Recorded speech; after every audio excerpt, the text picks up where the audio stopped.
Good evening, everybody. So we are live. We are live. We are live. Mr. Sikal, Mr. Sikal, are you ready? Your camera is off. I don't know if there's anyone with two devices as well. I can sort of like hear myself.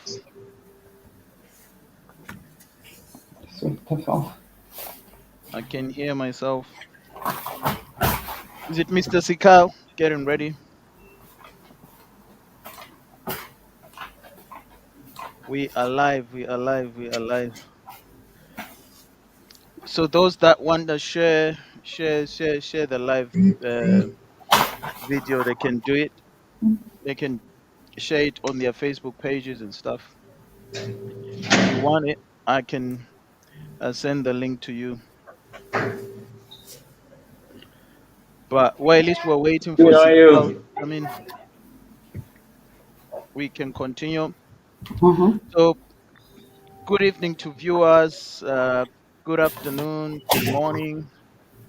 Wherever you are, wherever you're watching. Um, we're here today with the panelists and stuff, and tackling this topic, which says, are most of African countries overwhelmingly losers on resource extraction? And then they say where there's a problem, there's a solution. So how do we develop a mutual, respectful relationship with other nations across the globe?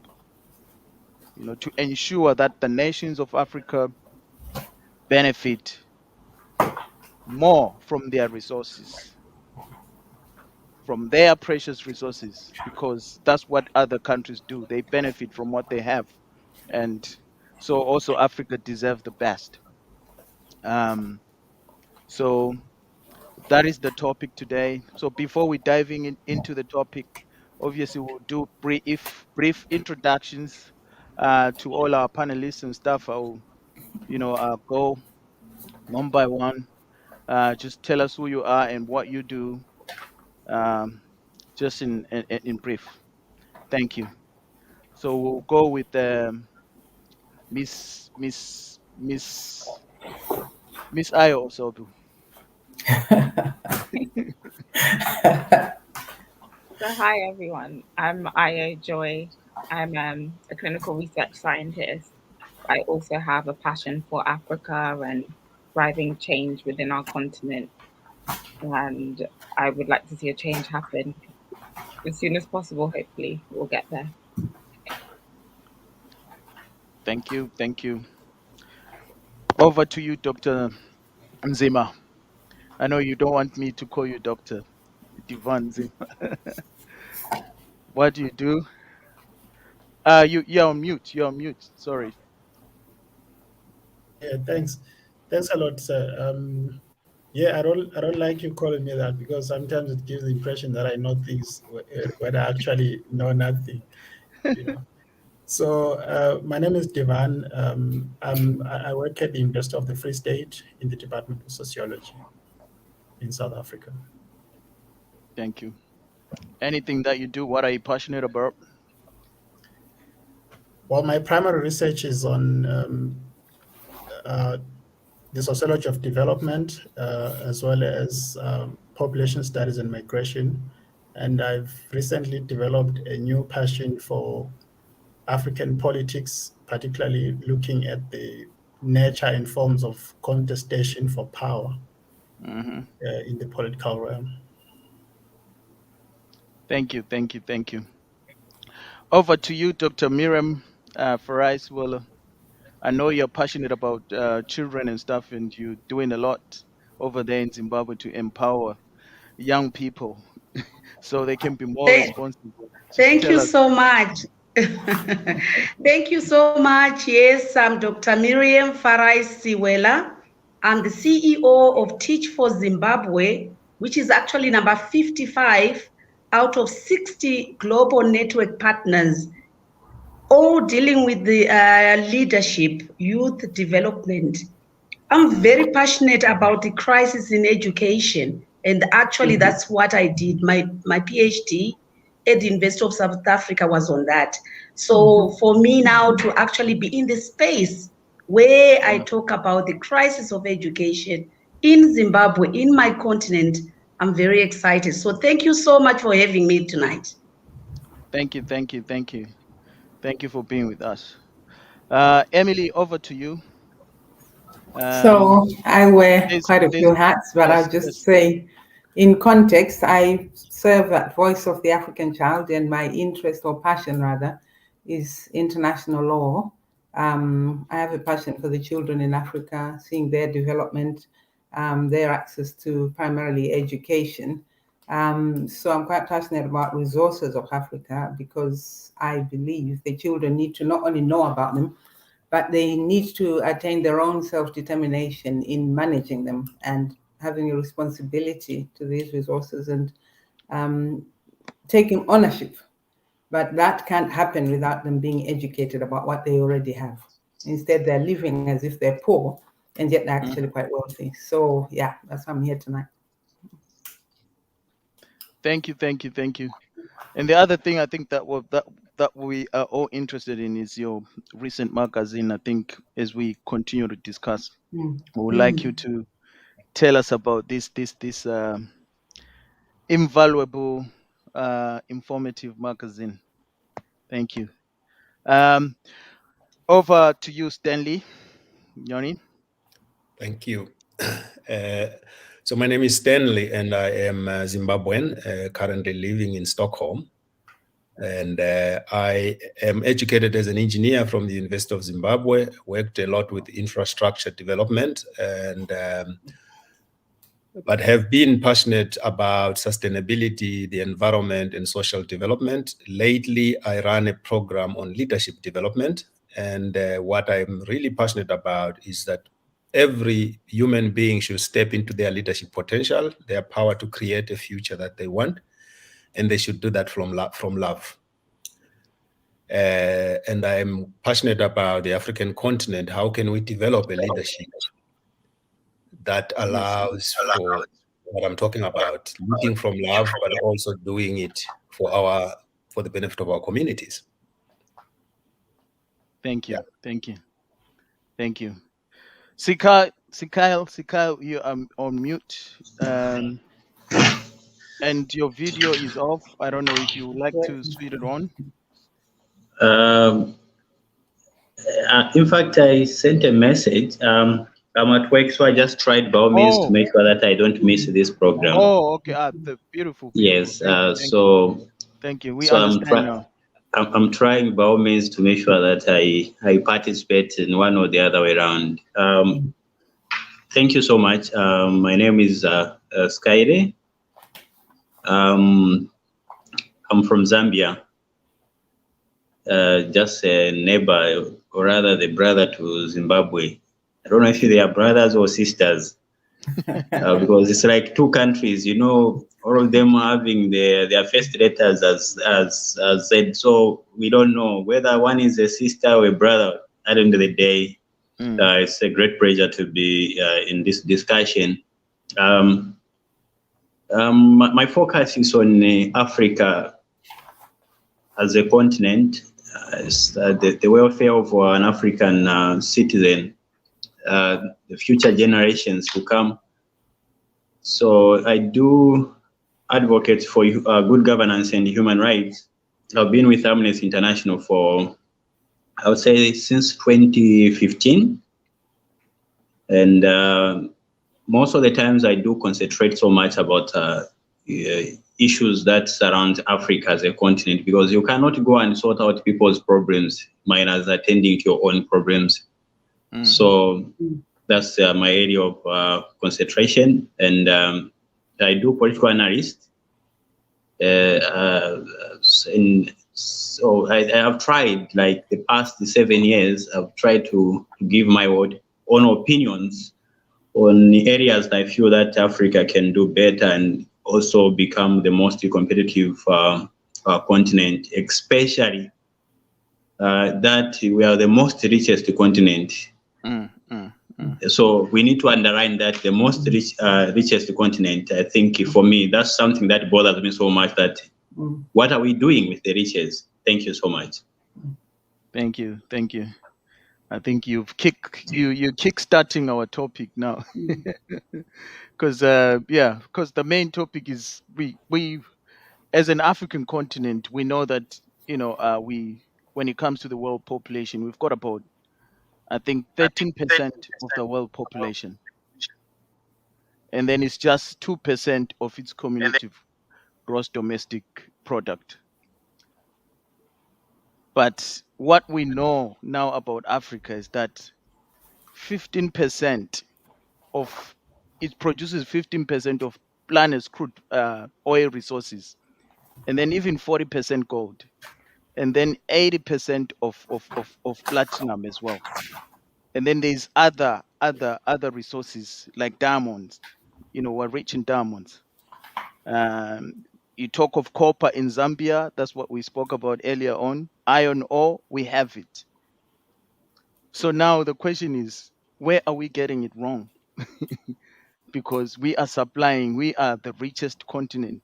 When you look at other continents, they're doing better than us. They've got infrastructure, education system is working well in Europe and China and all these other countries. But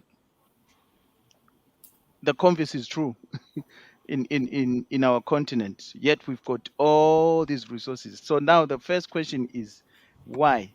Before we dive into maybe the solutions and stuff, why? Where are we getting it wrong? Anyone? Anyone who wants to Can come I? in first?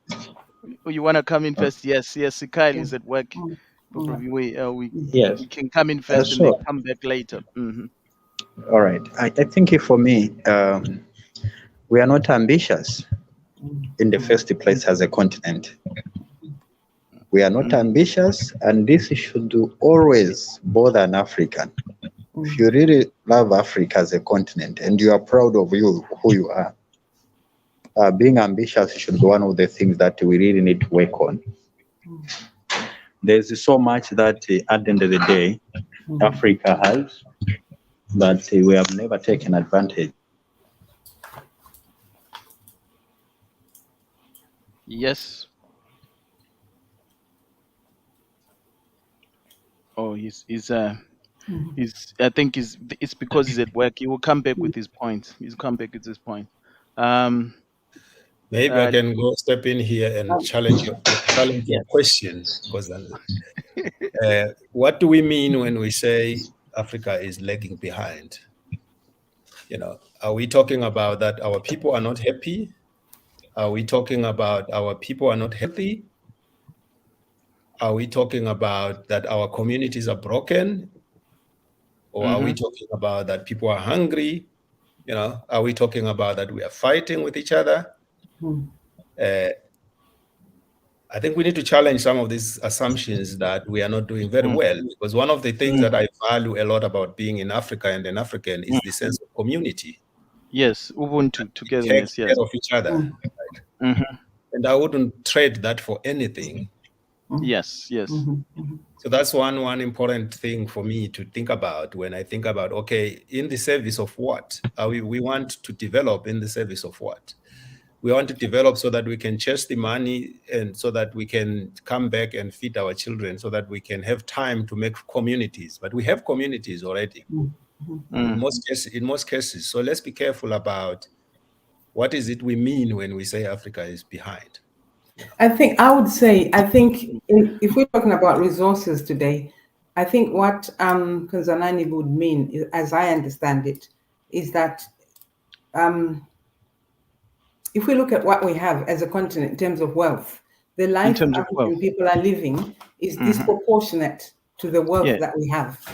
Yes. So yes, we've got Ubuntu, we've got our communities, we've got family, but we've also got our healthcare is not so great. Yeah, it's poor. Our education, and I know you could define education how you want, but there's so much poverty, there's so much poor health, and most of it is because we don't have the infrastructure, we don't have the capability, and why we don't have it is because we supposedly don't have the money, but we have the money. but the lifestyle we're leading as Africans is totally disproportionate to what we already own in terms of resources. So I think I would say that's what you mean in this context, yeah? Mm-hmm. Yeah. I think you've answered. Dr. Nzima wants to say something, or we can go with Stanley. Yeah, I just want to say something because I think the conversation might go on until my time to leave. So I think we all agree that Africa has got resources, mineral resources. But I think the reason why Africa seems not to benefit much from these resources is we really do not see the role of these resources in our day-to-day lives. Other than the fact that these things bring money, no one knows what gold really is used for. No one knows what platinum is really used for. No one knows what chrome is used for. So we really do not know how these minerals affect us on a day-to-day life. So most of the people in Africa actually do not care about these things because even before the colonialists came into our countries, we did not really care about these things that much. We did not place that much value into these things. So we find ourselves in a world where we are now told that our wealth comes from these things. And we've been coerced into this system that values these things that we don't really see their role and part in our lives. So it is difficult now to actually put these resources into good use because all we know about them is that they can give us money. Beyond that, we don't know why we must value them. So until we know really how these resources intersect with our daily lives, until we know the true value of these resources or what value they can add into our daily lives as Africans, we will continue to have people smuggling gold out because they want to be big and have the status of having wealth amongst their fellow community members without really benefiting, the community as in totality. So we need to have a plan. And right now, we do not have that plan because we have not really seen the value of these things. Okay, all right. I would love to come in because I'm agreeing in part to what you are saying. Definitely, it's all about the knowledge. Everything starts with the knowledge. As an African people, we've always known the secret to development is collective collaboration. We've always said it takes a village to educate a child. And we also know that there is need for collective collaboration of leaders. But as Africans, we don't know that knowledge that we have 5 types of leaders. We've got the political leaders, we've got the religious leaders, we've got the corporate leaders, we've got the community leaders, and we have the youth leaders. So that type of knowledge and the knowledge to understand that we have to work collectively so that we understand from primary production, we go to secondary, we go to tertiary, and each and every one of us has a role to play. So this critical knowledge has never been available to my grandfather. It was not available to my father. It was not really available to me. But for the first time now, because of the brain drain, we are fortunate in a way because the brain drain has allowed majority of our people to actually be in those spaces where they know the value of these items. All the minerals, the oils, they know the value. But now we lack that attitude to say, I'm still, even if I become a British, an American, a citizen and so forth, behind, I am still an African. I still need to go back and understand what is it exactly in my home. But we quickly point fingers to say, no, it's only one leadership. And yet go back to your communities where the gold and the minerals are.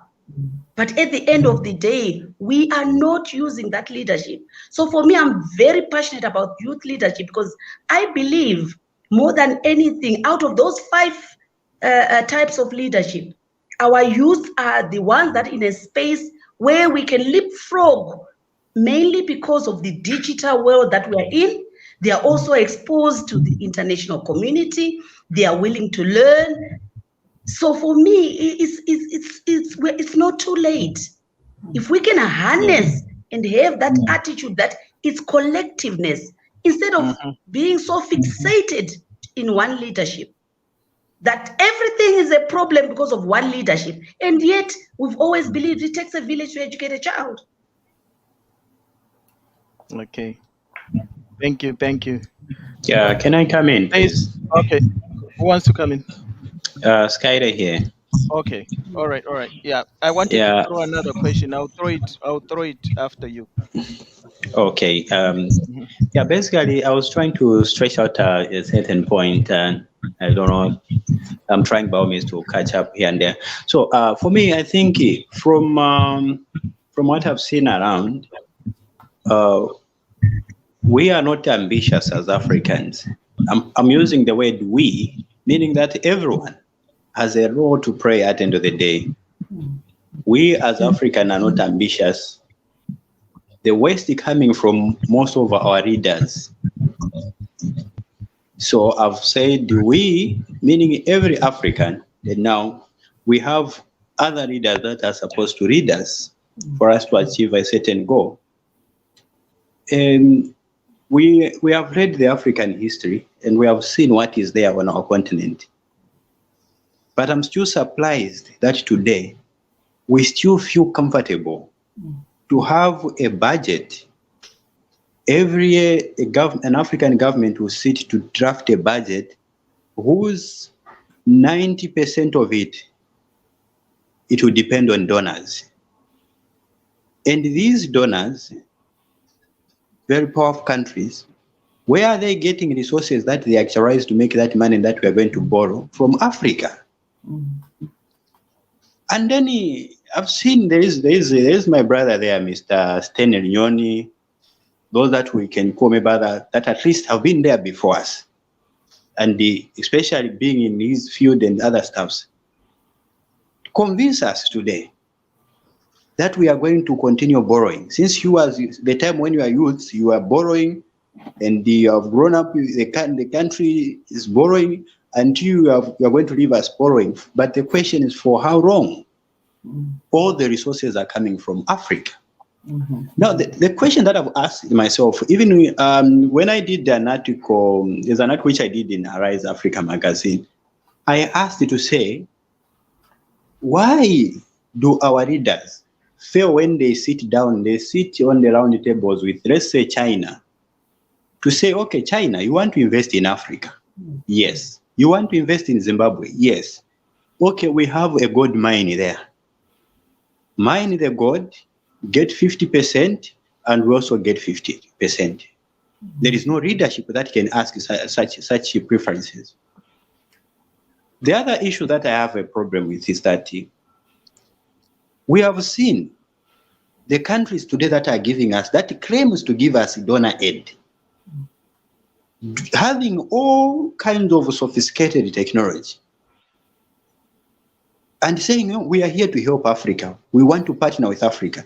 I'll cite again China. I'm not trying to be against China, but I'm just trying to cite these as practical examples.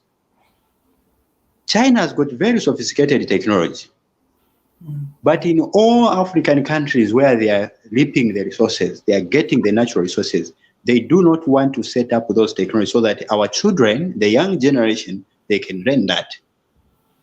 So I come back to Dr. Miriam to say, we really need to revisit the leadership that we have if we are to see something better for Africa. The decision that our leaders, they are making out there, In whose interest? Mr. Moderator. At the end of the day, you'd find that, for me, I see, when I look at China, when China gives us 1 billion kwacha, they say, I'm a Zimbabwean, I'm an African. China gives us 100 billion, $1 billion. I'm very certain that China will leap out of Zimbabwe more than $10 billion. So, for me, that's my area of interest where I feel something is wrong. And I'm not going to blame these people that are doing this to Africa. It is we as Africans. The way some of us were in the diaspora today, we don't want to be associated with Africans. We want tribal music to change everything. It's just that, we can't tribal music to turn the skin into something. But I've seen Africans within 2 months, within a year, outside their continent, trying to behave like they were born in the Western countries. We are messing up from there. Thank you. Thank you for that, Sikal, to challenge our leadership. And thank you, Miriam, for putting more emphasis on education, that, we need to educate ourselves, and so we can understand what we possess and what we own, so we can use it accordingly. So my question as well, it was related to what Sikal was saying.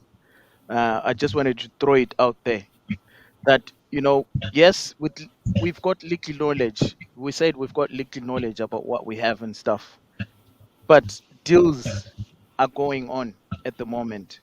So our leaders are the ones that are signing these deals and stuff.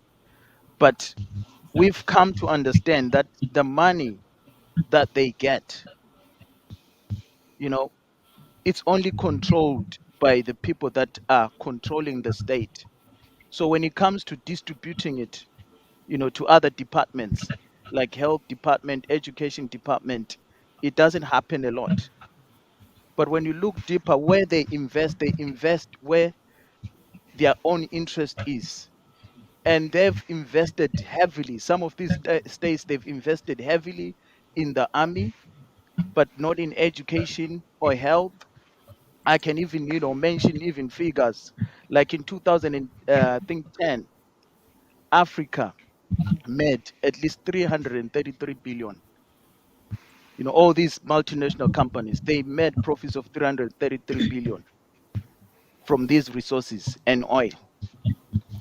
And then they come in to give us maybe like eight, which is 7 times less than that money.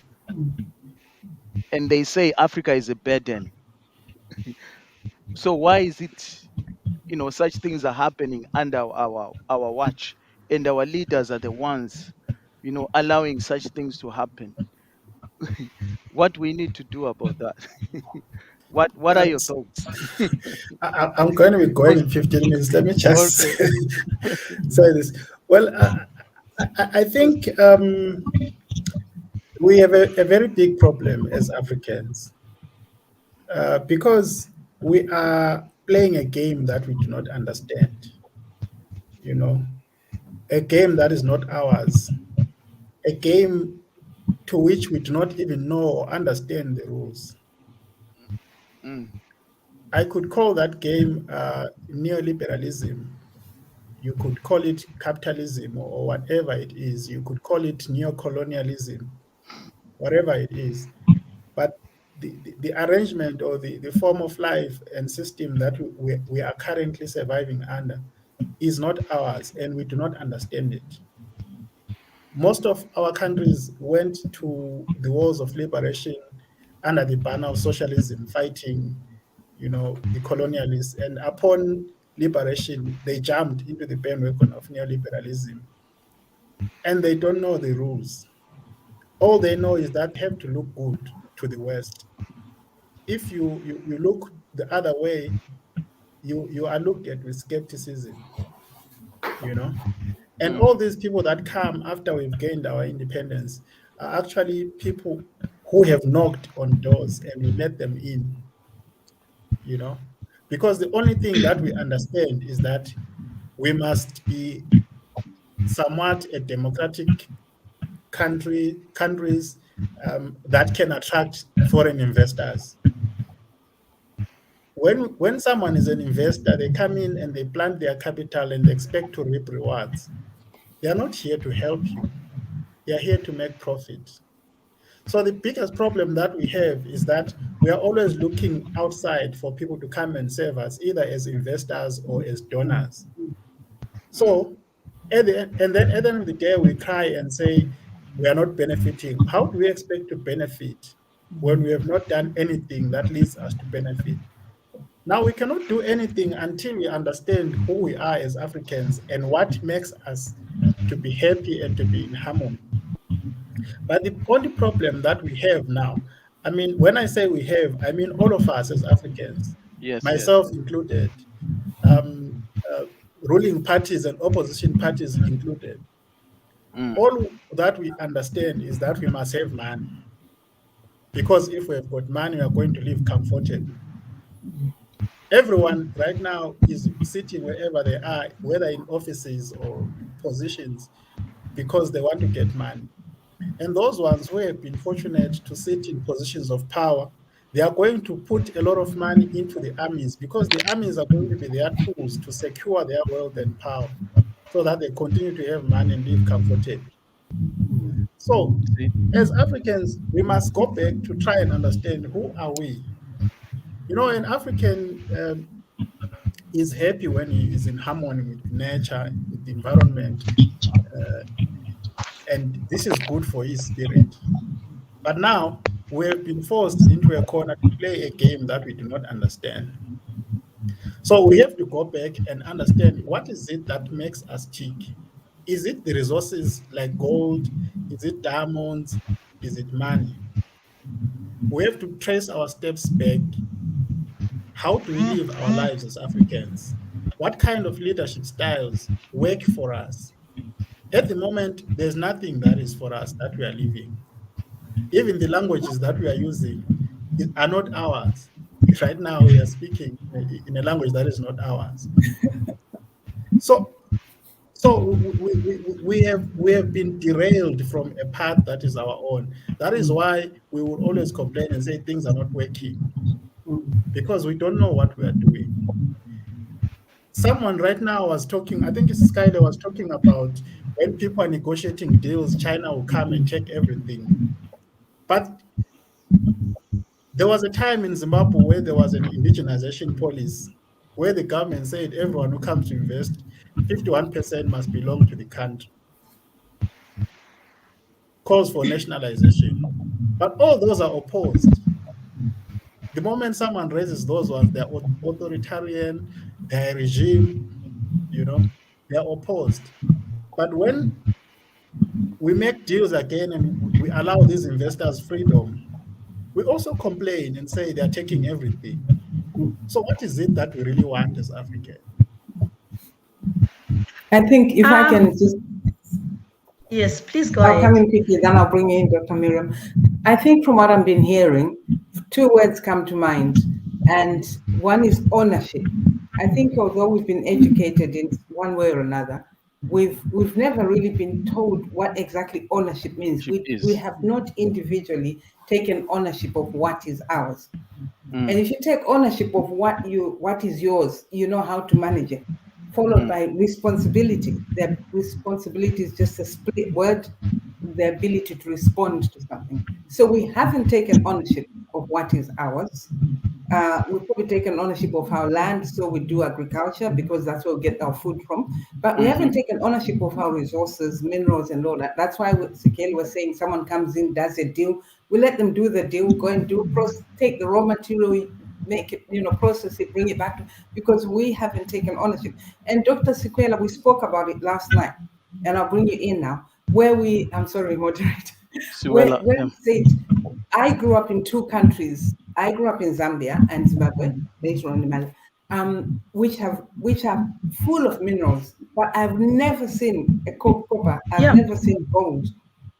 We learned about it in geography. Oh, there's copper in the copper belt, there's gold, there's this dike, it was all here. So to us, it was just some abstract mineral out there. The first time I saw a mineral I think I was at the airport in Rwanda, and some people, no, in Congo, and these barrels were coming out, and we were looking, what's that? Someone, oh, that's this. I said, is that gold? Is that diamonds?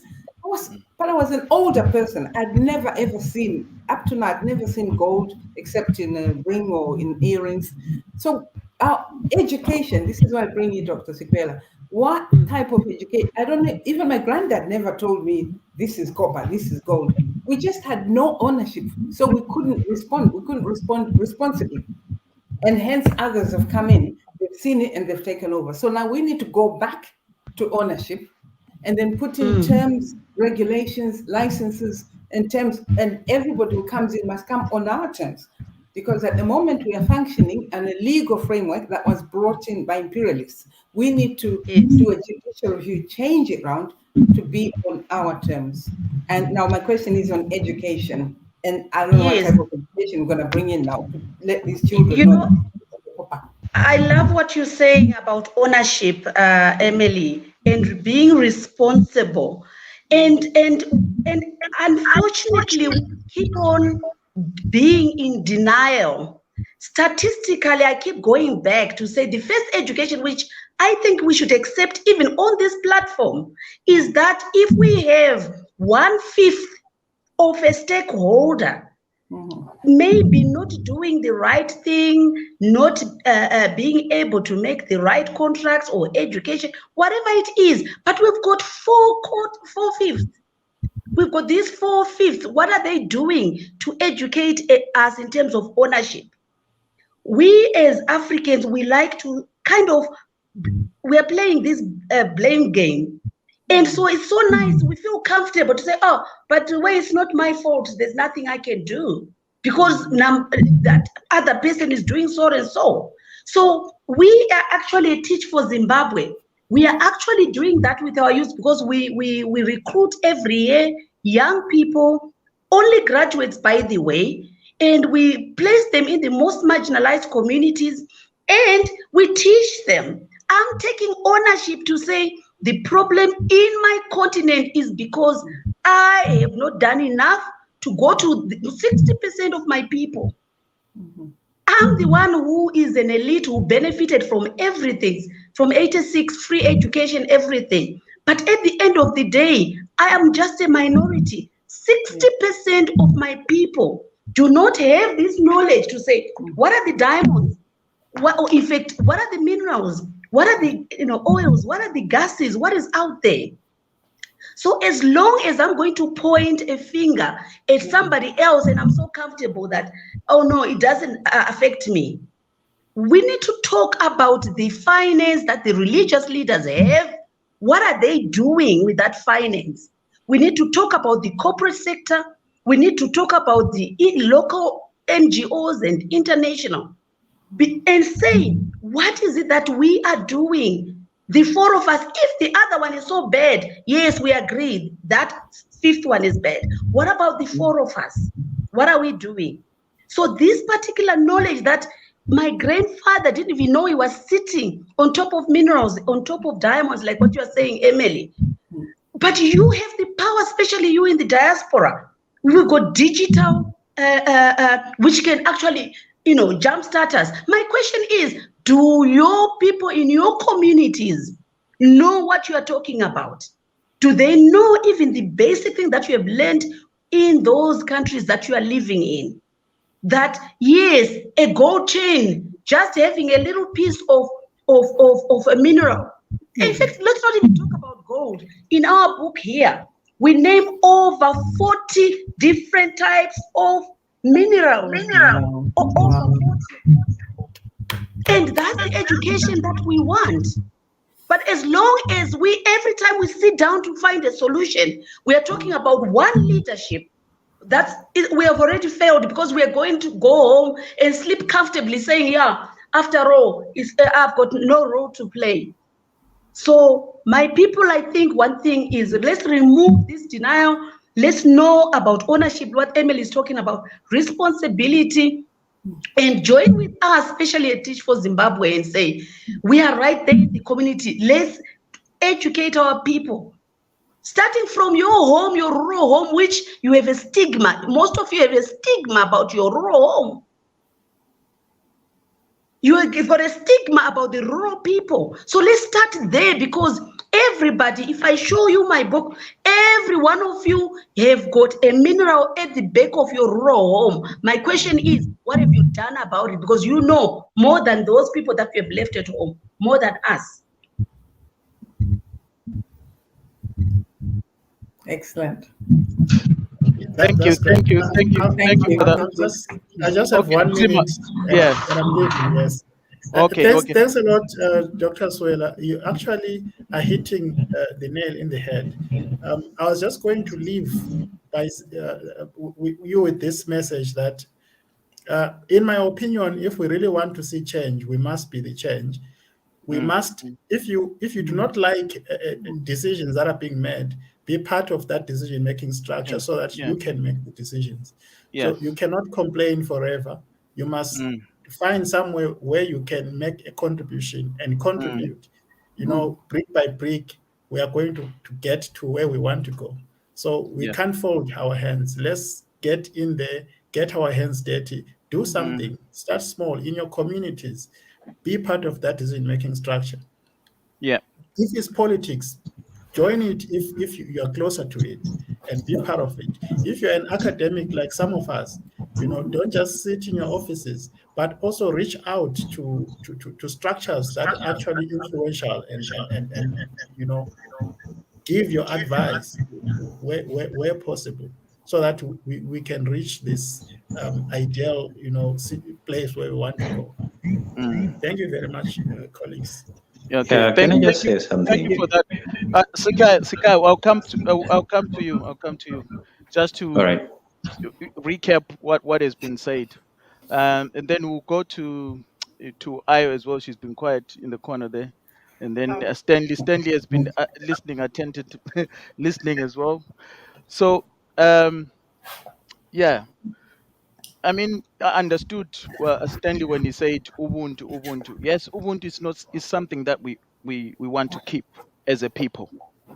But then, as a people as well, we also learn from other people. We're now a global community, and then we now understand that other things now they've got value and stuff, and we have to tap into that, you know, and do something about it, right? Because when you look at continents like China and all these other nations, they didn't lose their cultural values and stuff, but they also understood what it means to own resources, etc. And they also took their children to other nations to go and learn, about certain trades and stuff. And what did they do with that knowledge? They took it back to their country, and that's why they're even better today because of that knowledge. But they didn't lose their culture and all these other things. So this notion of saying we never knew about what you call minerals and stuff, it doesn't add value. Now we know they are valuable and they are sitting in our backyard. We have to make use of them. But it doesn't mean that we're going to lose our Ubuntu. We're not going to lose our Ubuntu. We are going to use those mineral resources to empower our communities, and that is what we're talking about. So we can be like all these other nations. You look at Dubai as well. Dubai was nothing, but they put their heads together. They transformed their mindset. They understood the value of coming together and empowering their communities, and that's where they are today. But us as Africans, we've got the assets, we've got everything, but we are sort of like disjointed. We are not understanding what we have and how to use it to empower our communities. We're just like individualists. We get the money, we put it in our pockets, we forget about the next person. So that has to change.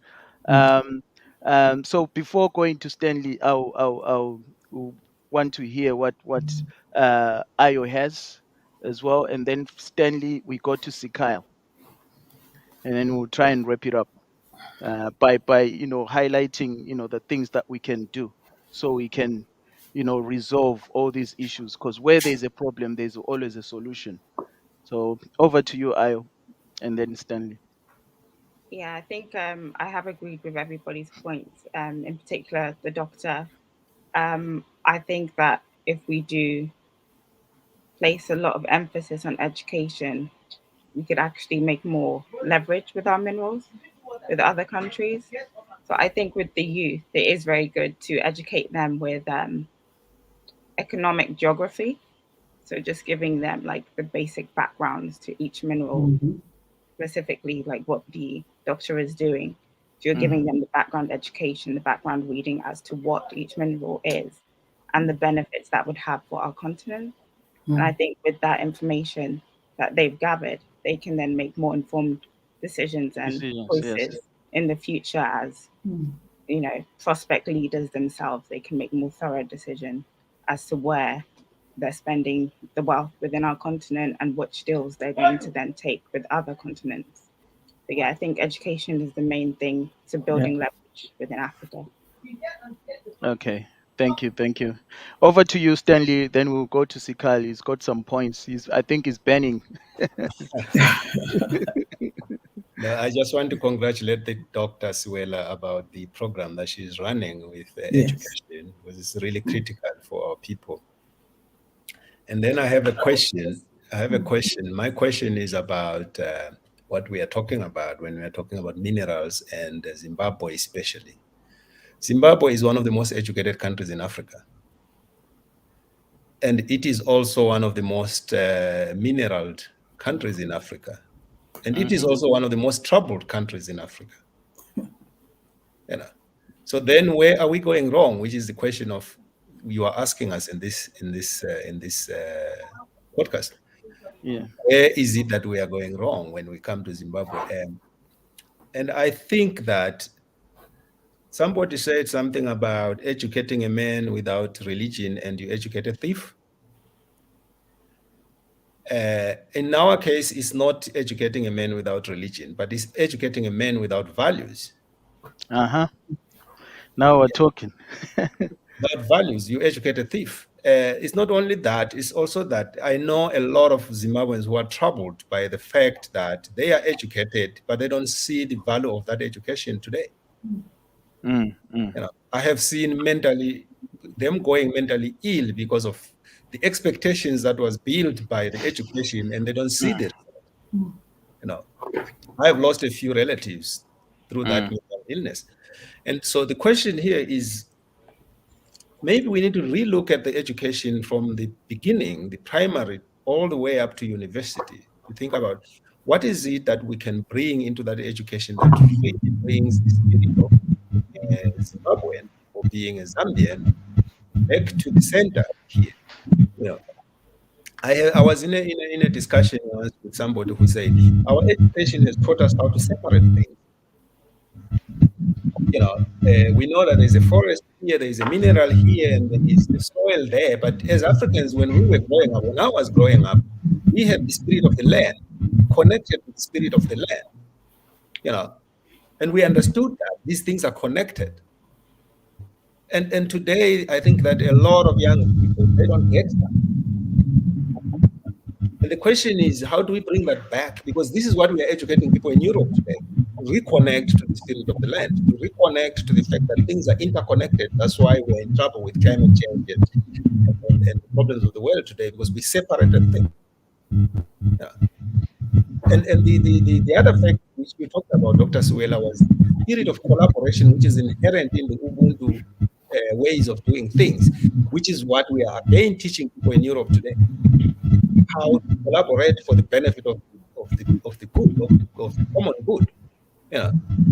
And we have that inherent in the way we are brought up. We have that inherent in our communities today. But we are not learning that today. We are actually learning how to separate and not collaborate, be competitive, so that we can take advantage of the mineral resources that we have and win in a game that we actually don't understand, as somebody said.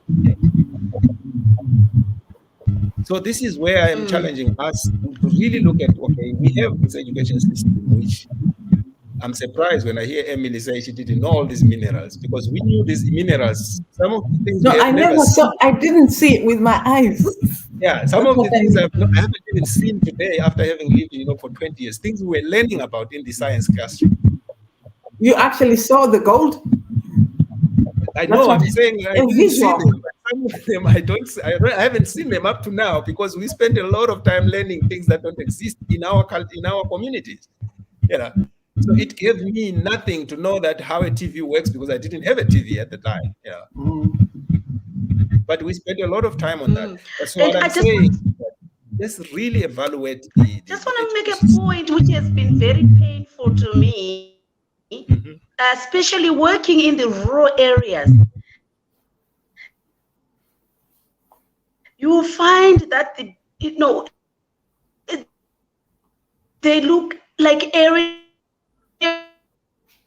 that are deserted.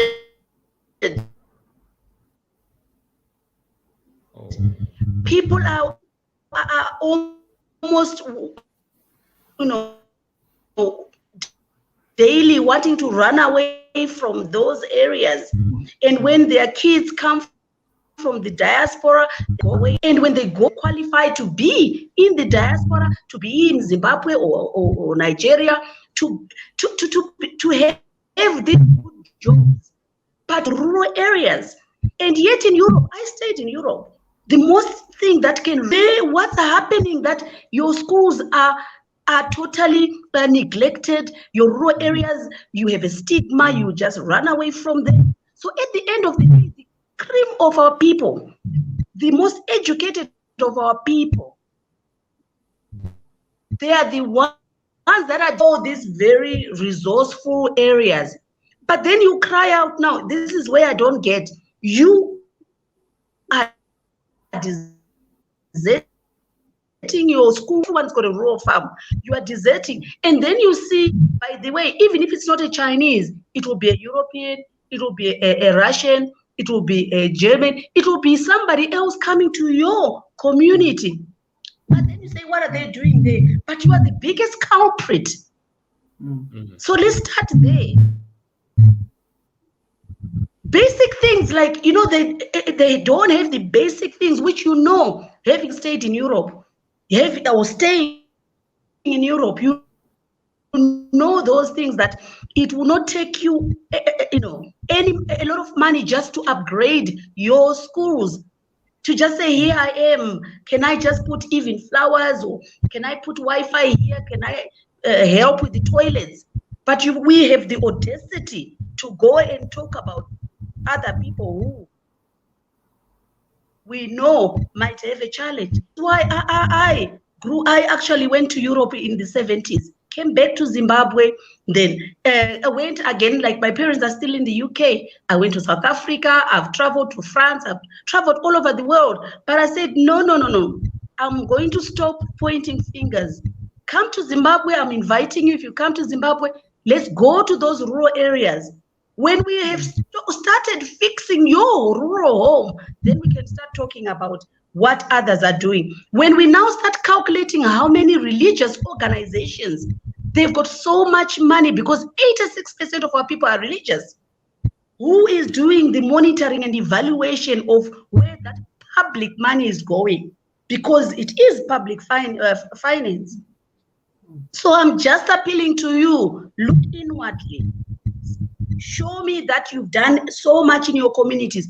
Then we can start from there. And by the way, I'm looking for MP3s. I'll tell you more about the MP3s that we are giving to the primary and secondary.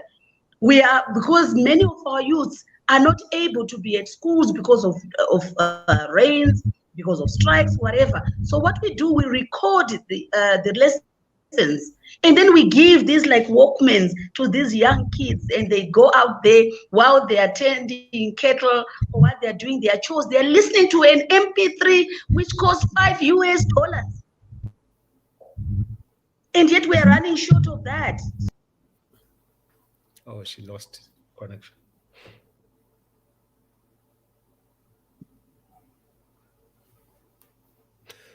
Will you share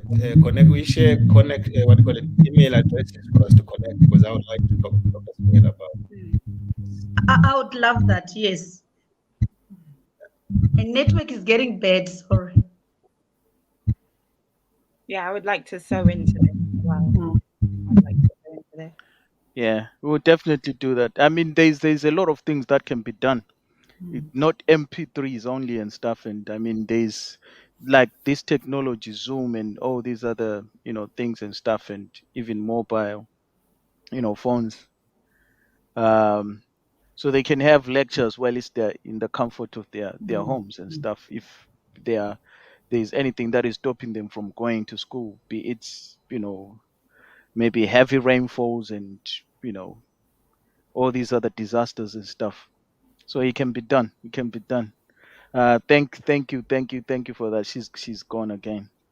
She's gone. The one problem we haven't talked about is corruption. I don't Yeah. know, that in another episode. We I think we can touch that. I think we were trying to touch it.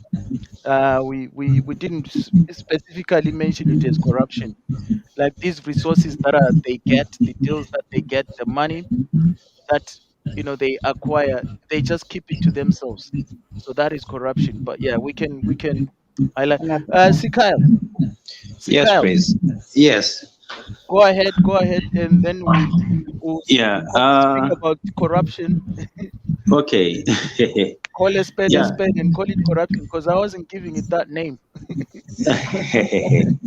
Yes. I think for me, what I can say, there are just certain things that I would love to highlight. One, the issue of humanity in us is another important thing. Today, we just feel like if today I can have $100,000, I'm good. I look at who is next to me. As long as we have eaten, we don't care about other people. Now, I appreciate and I always thank God that I grew up in the village, an African village.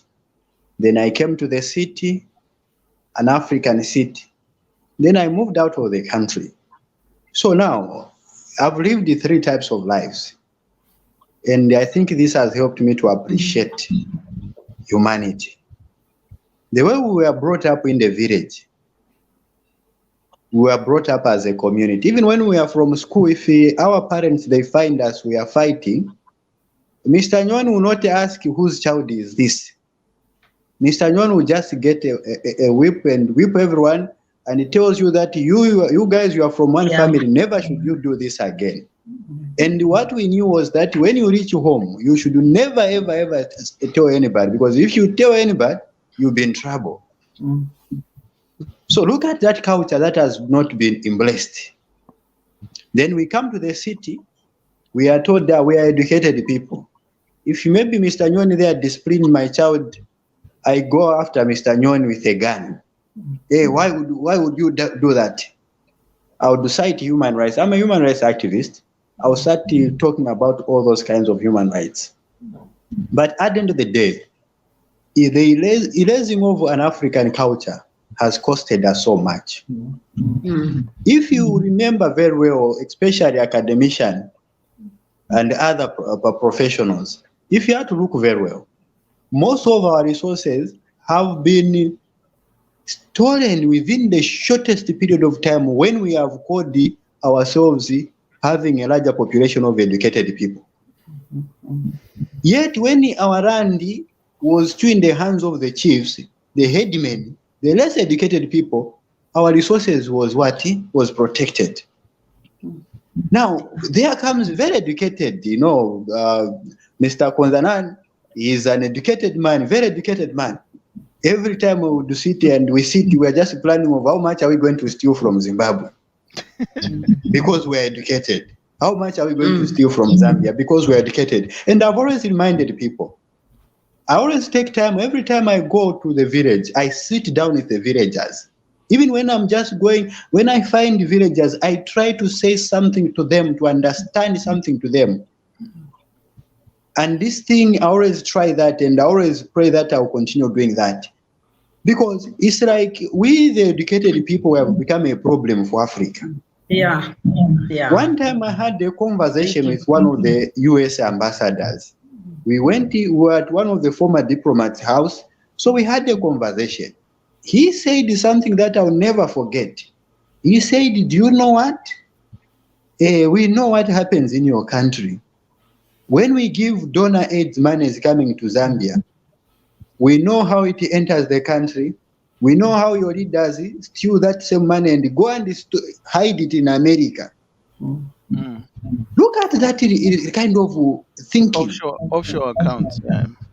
Yes, the same money that we are getting out of the change from our resources is taken back by our leaders.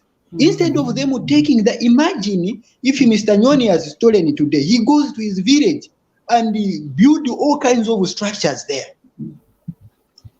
If I do the same again, I go to my village, I do that same. How would have been Africa looking today? Sorry, while you're talking there, can you just talk about money laundering? How is it that a bank in Europe, in America, everywhere else, they can accept me to bring my billion into their account? How does that work? And then at the end of the day, I'm the only one who is guilty. So, doctor, now that's why I'm saying that we, the so-called educated people in Africa, we tend to be criminals, not only criminals, but I don't know how I can describe, because we are letting down our people in the rural areas. We know that the largest population of Africans is in the rural areas. Yeah. Those people, they are looking up to us to come up with a decision that are not just going to save our personal interest, but our communities, where we are coming from. By so doing, we have educated communities that if they see a stranger in the village who's trying to get something there, they will know that, oh, here we have so much wealth in this village, and this person is probably coming for this, and they will protect that. Today, as I'm talking to you, strangers are mining in our rural areas, yet our own citizens, our own people, they are told to be working as a garden boy. That happened in my chiefdom in the previous years. People were getting animals, they make an airstrips, they are dosing animals, taking them with choppers to South Africa. Who were working with there? Our parents. Because they had no clue of what we have there. They are getting minerals, diamond, gold. Just neighbor with Zimbabwe there. My chiefdom is quite near Zimbabwe there. They were getting those minerals. So one time I went and I sat them down and said, do you know what? You people, the last 20 years that you have been working there, do you know that you have been killing us? They're like, no, what's the issue? That you are giving bicycles, but do you know what was getting outside there? We sat down and we realized that we lost billions and billions as a chiefdom. So for me, what I would just appeal to that, as educated people, let us see how level best we can give back to our community. If today I'm given a piece of land in my chiefdom, do I just want to make money as a skyline? No, I should think about what is my community, what is my chiefdom, where I've been put, what is lacking there. I would cite one of the examples. I have one farm on the Copper Belt, where I've been almost 3 years right now. There we have no school, we have no clinic, and that has bothered me a lot. That I'm sitting down with the chiefs and the traditional leader to say, whatever I'm going to generate from the farm, I want to build a school, I want to build a clinic. Excellent. So that the community benefits, and I'll make sure that thing happens. But how many of us are willing to do that? We say, I know, because me, I'm rich, I can have 5 meals in a day, it's okay. That's what is killing us. The African culture is discarded. Sorry, Chair. Sorry, Chair. You didn't answer my question. I said, if, for instance, I, as Dr. Sewela, has been given money by donors, 5 million to use in Zimbabwe, but I take that money back into an account overseas, but they know, if they do their due diligence, they know this money is supposed to be used in Zimbabwe. Can we talk about why is that money being accepted? Doc, can I just say something over that one, Mr. Moderator, just before I go? Can I just try to answer something? I think that Doc signifies how hopeless. And even when that conversation that I've just told you, when the ambassador was narrating, it explained indirectly that we are our own enemies. Yeah. And they feel like, and sometimes these people, they feel like they have. This is why sometimes we complain to say, oh no, we are being looked down, like we don't think it's because of such mindset. Imagine they give you something, go and help your people, you take it back there. That's why others that don't hold their talks, they'll tell that we don't think. All we know is having children throughout. We don't plan, we don't do this and this. So it's our mindset. Yeah. It's our mindset. And this is what, and we will find that that's an educated person.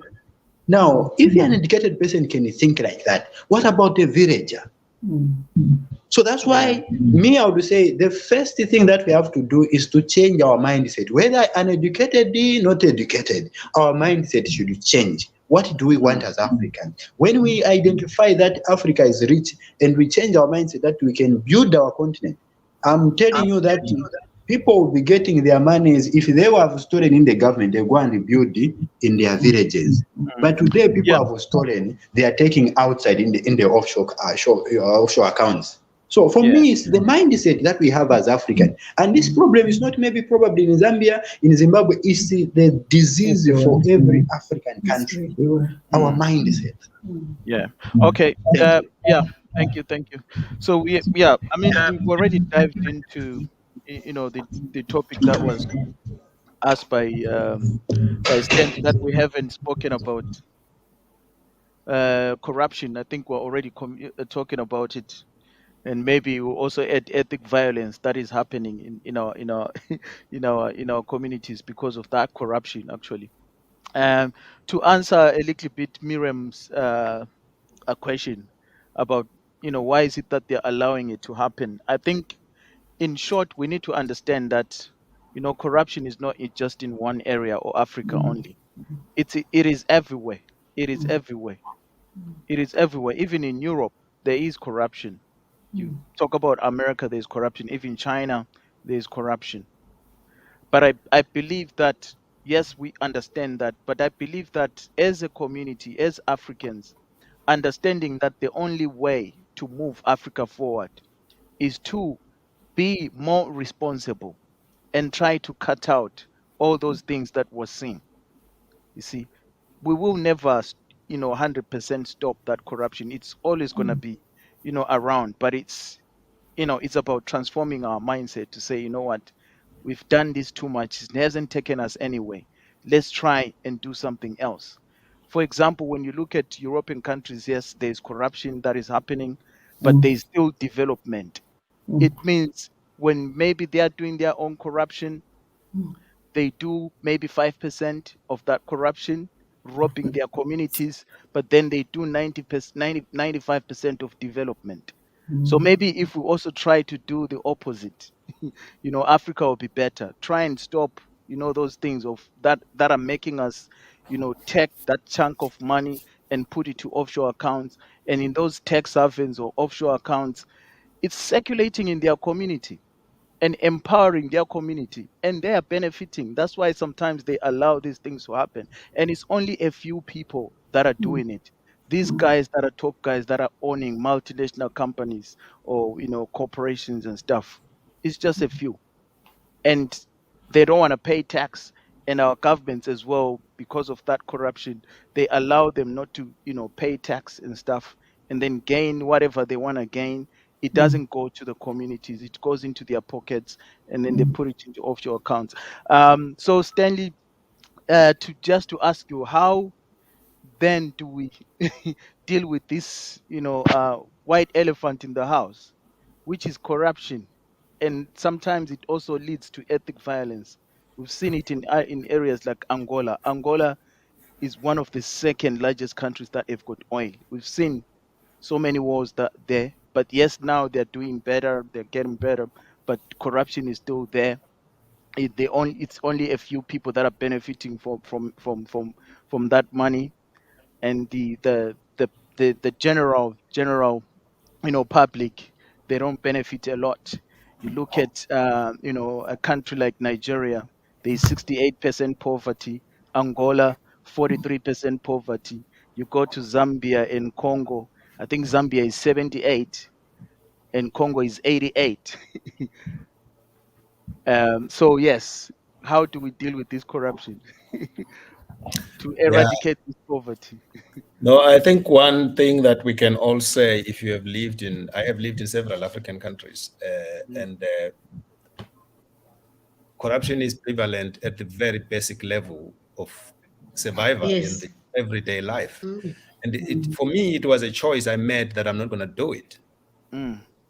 You know, and that was because I realized that this thing eats you up.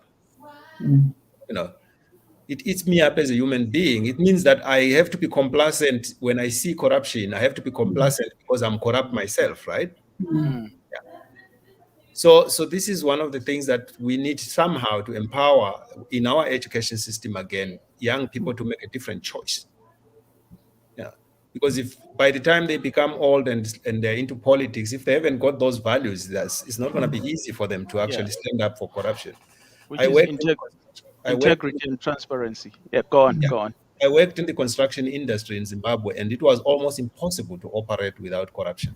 You know, and even when we were dealing with EU-funded projects, there was corruption, which meant that if you didn't pay the bribes, you didn't get any projects. Yeah, you know. Or but then the question here remains still, me as a young engineer, I remember this with my friends, we talked a lot about it. Me as a young engineer, I feel like I don't have a lot of choice. You know. But of course I have a choice. Depends on how I was brought up. If I feel like, okay, this is really against the values that my mother put in me, I can go hungry and refuse to be corrupt. Yeah. Yeah. Yes. I just want to also come back again to the point I made about the 5 types of leadership. And I'm going to start with in the family, where I think when you talk about corruption, it can start from the family setup, where you will find that we are turning a blind eye to young girls who are being told, no, you are now little adults. We know in our communities of a lot of that corruption that is going on, when we know that legally children should not be married unless they are 18 years old. But we turn a blind eye to the religious, or whether it's culture at that level. So we need the education to start from the grassroots level to say, even a parent right now, we've got families that are crying out because the father is not bringing in money as they should. And we go even to the corporate type of corruption. So my point is that whenever we have to talk about a certain ill, let's go to the foundation of it. And when we are applying it, we might apply it heavily on a certain sector or a certain persons, but we must not forget that the values, someone was talking about values, the ethics that we need to teach from the grassroots level is not just applicable to one person, but it's applicable to all of us. So as we now start looking at even the NGOs, as you were talking about, how transparent are they? Is there no corruption there? So it's like in a home, if I'm the eldest and you're always pointing at me, it means all the others, they'll just carry on doing whatever they are doing because they think, oh, everything else applies to me, not to them. Thank you. So before we summarize, because I realize that we spent almost an hour, and this topic we cannot exhaust it. I think going forward we'll also take it on Twitter streets. Like Twitter, there is a lot of people there. We can connect with people from different areas and stuff. And those that do not know Twitter, we can also teach one another, because we're saying, we have to learn from one another and take advantage of these things that are, exposed or in front of us and stuff. So yeah, before we do conclusions, Ayo, what's your take on corruption? And then Emily, what's your take on corruption? And then we just give summaries of after that, what can we do to make Africa better, and also for us to benefit from these resources? I think we highlighted some of the things, but we can just summarize it like just one by one. So Ayo, what's your take on corruption? And I think that within our government, there's a lot of selfishness and greed. I think there's no other way to put it, but it just boils down to those two things. And they would rather invest in their own like selfish ambitions rather than thinking of the community as a whole. Like, where should money ideally be going? Which department, which sector will bring the most economic growth for the country rather than just thinking of their own selfish ambitions. Have more compassion for the people within the continent. Because if we increase our healthcare systems and education, we have the potential to grow and expand and increase.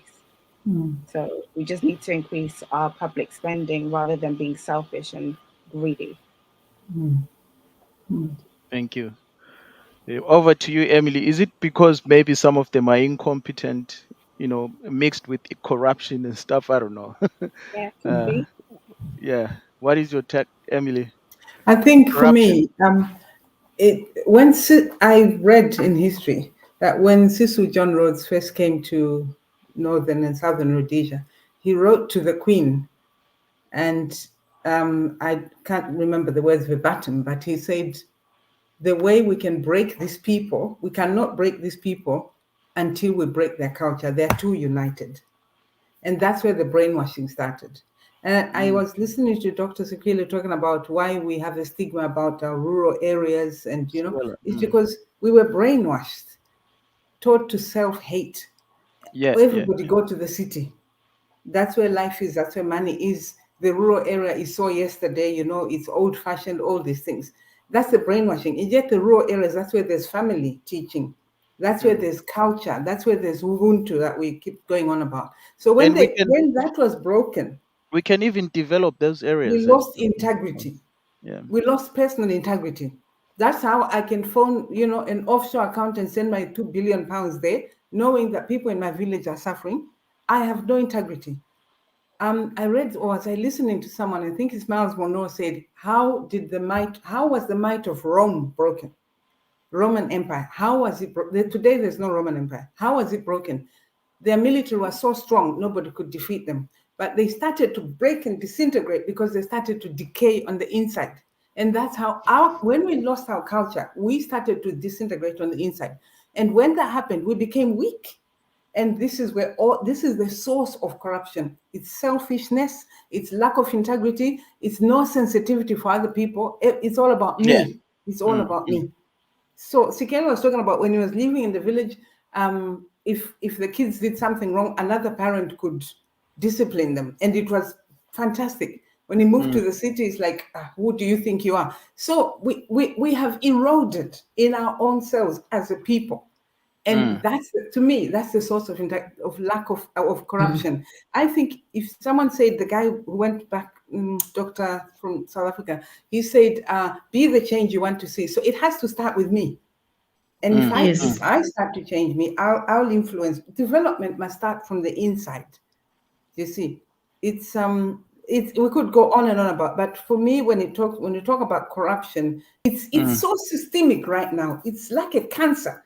Right? You cannot, I'm going to remove it from education, from finance, from healthcare. No, it's everywhere. It just has to start with us individuals. But it was broken when this guy rang the Queen. Well, he didn't ring the Queen those days. There's no phone calls. Wrote the Queen of Queen Victoria and said, we can take this over. We can be the might of, the empire.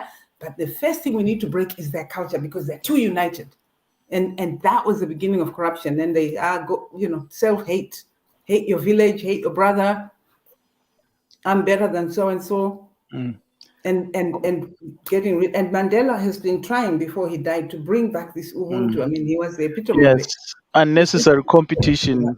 Unnecessary competition, wanting to be better than the next person and stuff. So while you're at it, I thought about this magazine, beautiful magazine that you put together and stuff, and there's some stuff in there, and some people contributed. Sekile also put some articles there, and can you shed some light about this magazine? Because it's a good thing. It's a good thing. I mean, like as Black people, as Africans, we need to produce our own things. We shouldn't be thinking about these these other magazines that are all over, the world and stuff, trying to get in there. We can, even create our own stuff and stuff, and understand that we So, also. so basically, quickly, the root of that was I was traveling on a 6-hour train journey, and I was looking for I was at a train station looking for a magazine to read. I wanted to read up on Africa, and I couldn't really find anything in the shop that I was in. Massive, massive train station in England, and it bothered me. It really bothered me. So I thought, oh, maybe it's just this particular shop because it's in the center, city center. Maybe if I go to other shops in other areas, where there's more demographics are more mixed, I'll find a magazine. I didn't find any. So that bothered me for months. And after thinking a lot about it and meditating on it, I thought, you know what, we really need to find, there are magazines on hair, beauty of Black people. That's good. There's also the West African that talks more about West African politics. But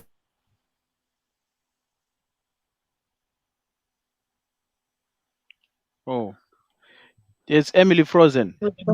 Yes. Yes. It kicked her out. Okay, we'll come back to it. Anyway, we're just gonna quickly summarize. Just over to Dr. Stanley, and then we'll go to others. Africa is celebrated. Where we're celebrating back. changing the narrative. Did I break up somewhere? Yes. Yeah, you were frozen. Oh, I see. Okay. So, and just quickly. So for me, Arise Africa magazine is about celebrating the good things about Africa. It's changing the narrative, because for years, the narrative of Africa is dark, it's poor, it's backward and all the rest of it. But we need to talk about the great, great, great things like I think I'll have all of you in the magazine. We need to talk about the amazing things that are happening in Africa, in our healthcare. And that we are people that is loved. Actually, we are not a backward people. We are loved and we are doing well. And all these things, from things that are happening in the rural areas, like what you're talking about, MP3s, I would like to bring that up and talk about, because it's a beautiful continent. Great things are happening, but nobody talks about it. They only talk about the dark things. So that's the background to this magazine. That Africa is arising from the rural person to whoever. So we must arise together. You see what I'm saying? Yeah. Mm-hmm. Wonderful. Thank you. So thank you for that. Over to you, Stanley. What are your thoughts? What can we do to ensure that we gain the most when it comes to our natural resources, all these precious resources that have got more value? We spoke about the all types of resources that we have, the gold, the platinum, diamonds and stuff, and that gold is 40% of it. That's what we produce for the world. So 40% is too much. Yet our continent only has 13% of the population, and then there's 18% platinum, 15% of crude oil reserves, and Nigeria is number one, and Angola as well is the second and stuff. So what can you do to benefit from these resources, ensure that we put Africa in a better place? So my passion really and my competence also lies in sustainable development, which is how do we develop in such a way that we are respecting nature, we are respecting the societies, we are also making sure we make enough adequate rate of return on investment on the investments that we make. And that's the area where I think Africa has a cutting edge here. We have a competitive edge if we compare ourselves to the rest of the world. And that's where we should focus. So if you think about the fact that cobalt, 70% of the global cobalt production is in the DRC, and that's the mineral that is critical to all the technologies that we are talking about today. Yeah. We would, if we produced those products in Africa, in DRC or anywhere else in Africa, we could actually change the competitive edge of Africa. The African Union has a roadmap until 2063, which is about how to develop Africa sustainably. And if we all rallied around that, we could actually change the map in terms of how Africa develops. The things we are talking about, the values, Ubuntu, the spirit of Ubuntu, it is paramount to how we as societies actually live and produce, and we should always bring that in. Let's not forget that. Yep. Uh, Yep. Bring that into the ways that we are educating our children, in the ways in which we are developing economies, in the ways in which we are developing healthcare and all these things that we want to do. And remember that the world we are trying to copy is trying to reverse the development in order to make sure we protect the planet. So let's not copy that blindfolded. Let's really think about what does it mean for us as Africa to contribute to a world that is actually going to be available for our children and children's children. They call it is a green revolution. Yeah. And we have the capacity to do that. Yeah. So thank you. Thank you for that. My last words would be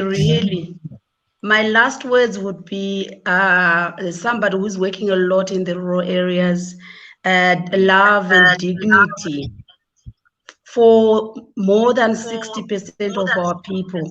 So that if I'm a young girl or young boy who has lived in this abject poverty from primary, secondary, then I go to university. As soon as I finish university, I go and get a ministry job. Oh, I'm now, I've got this very big position. I should now start thinking, oh my goodness, I need to acquire so much. I need to also have this respect and so forth. So we need to go back to our roots. Let's go back to our communities and give them dignity. Just give them that respect so that when they walk around, they must know that they are very important. They must know that they are the wealthiest.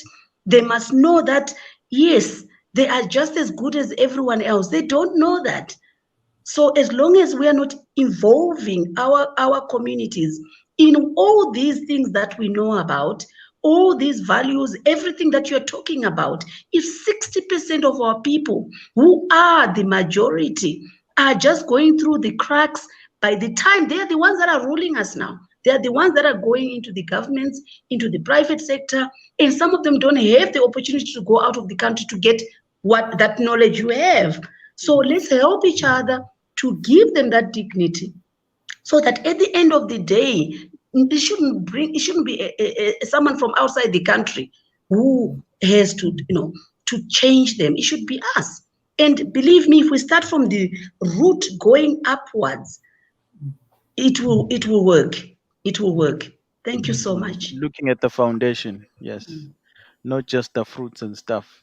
Dealing with Thank you. So, what is your summary, Ayo? I would just say that. Hello. Yes, we can hear you, but your picture is frozen. But you can continue.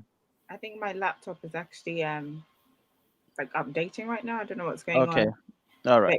I would just say that overall, we just need to remain united as a continent, and we just need to help each other out. That's what I think. We just need to try and invest more into our continent if we're from the diaspora, and for the locals, just increasing the education and the academics for the younger generation, because they're the future leaders and they're the ones that are going to take the continent further and forward. Thank you for that. Thank you. Emily, what's your? I don't know whether we can go to Sikyle. Sikyle, is he there? Or he's working? What is your summary? I think my summary is that we have a lot to do as Africans, and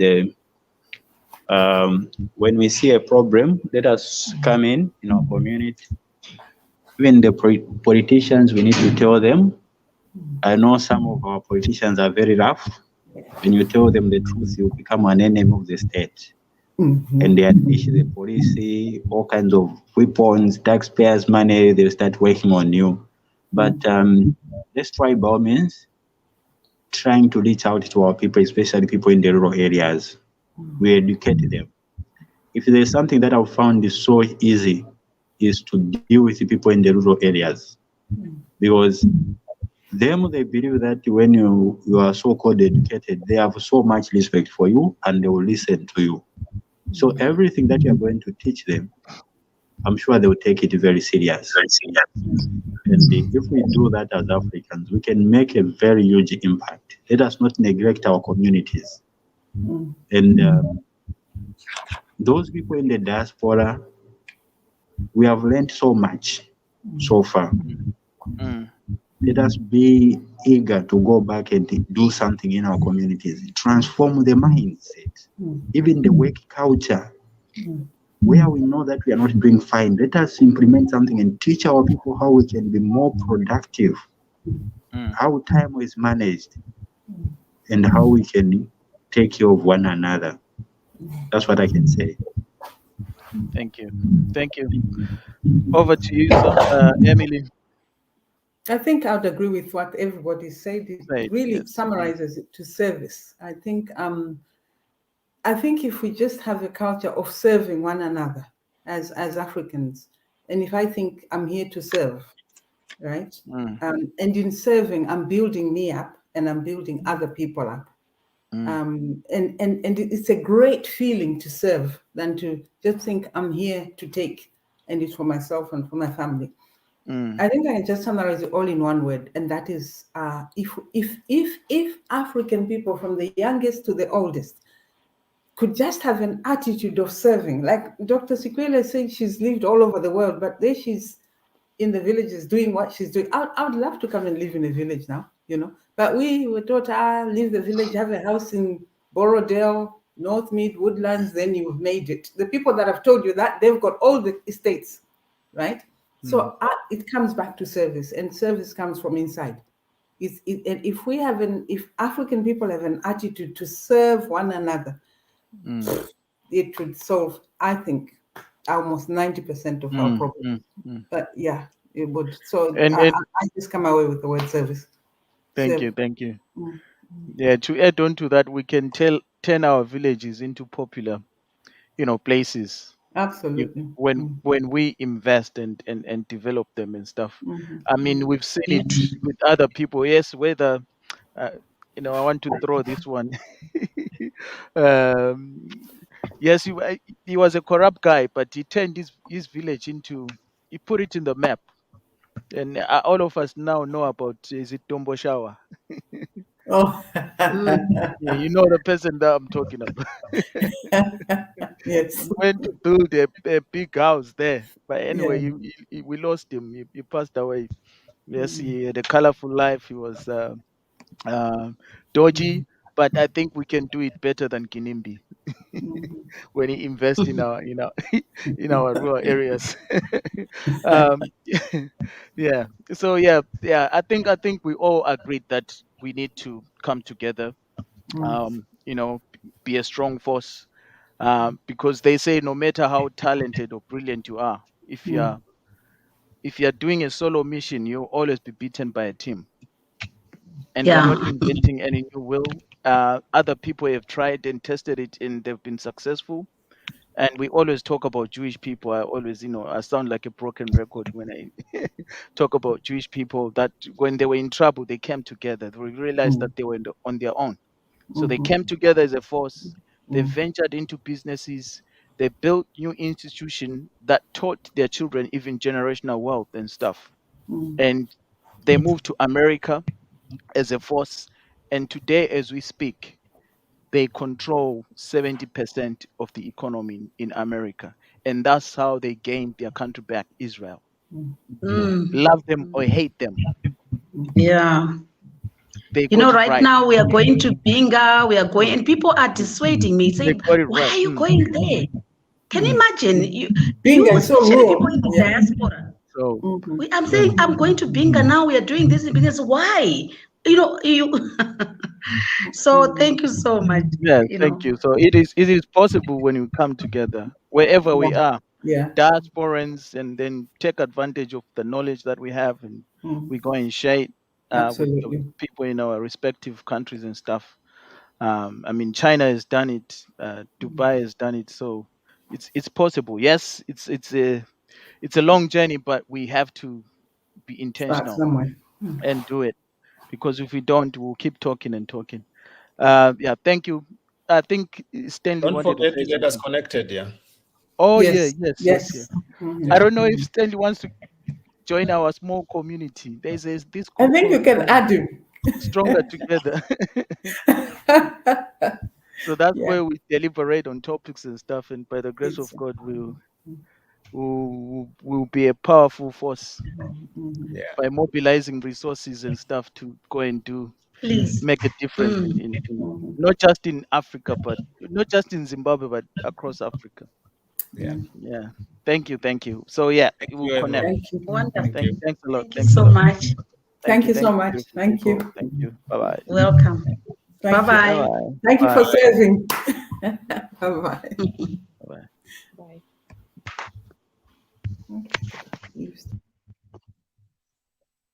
Oh.